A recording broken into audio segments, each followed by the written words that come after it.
আল্লাহ চাইলে ডাইরেক্টলি আল্লাহ নবীকে এমন ভাবে কোরআনে কারীম দিয়ে দিতে পারতেন, যেমন নবী মুসা আলাইহিস সালাতু ওয়াস সালামের হাতে ডাইরেক্ট তাওরাত দেওয়া হয়েছিল।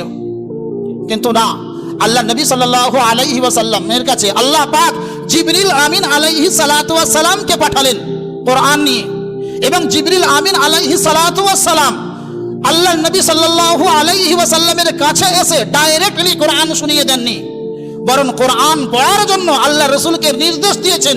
আল্লাহ রসুল না পড়তে পারার কারণে তাকে সেনার সঙ্গে মিলিয়ে সেনা থেকে নিজের কলব থেকে রসুলের কলব পর্যন্ত মুনতাকিল করেছেন, এবং তার উপরে সার্জানিশ অর্থাৎ তার সঙ্গে কঠোরতা অবলম্বন করেছেন।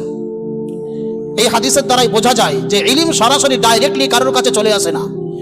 ইলম শেখার জন্য শিক্ষকের শরণাপন্ন এবং শিক্ষকের তাম্বি এবং শিক্ষকের কাছ থেকে বিভিন্ন ধরনের কলা কৌশল শেখার প্রয়োজন আছে। বর্তমান সময়ের কিছু মানুষেরা মোবাইল, গুগল, ইউটিউব ইত্যাদির দ্বারাই বিভিন্ন বয়ান শুনছে এবং নিজের পথভ্রষ্টতার কারণ করে দাঁড়াচ্ছে। আপনি কার অনুসরণ করছেন? আপনার জন্য আল্লাহ পাক সরাসরি কোরআন দিয়েছেন, আপনার জন্য আল্লাহ পাক নবীর ভাষাকে, নবীর জবানকে হিফাজত করে হাদিস আকারে পেশ করেছে। আপনি কোরআন পড়ুন, উলামায়ে কেরামদের শরণাপন্ন হন, উলামায়ে কেরামদের কাছে যান, উলামায়ে কেরামদের সংস্পর্শে আসুন, উলামায়ে কেরামদের সংস্পর্শে এসে তাদের কাছে জিজ্ঞাসা করুন।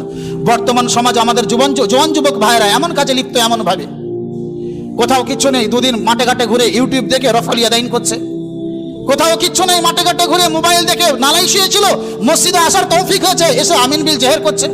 আমরা বলছি না এটা হারাম, আমরা বলছি এটাও সুন্নতের একটা পন্থা, কিন্তু মূল পন্থা, উত্তম পন্থা ওটাই যেটা আমরা আমল করি।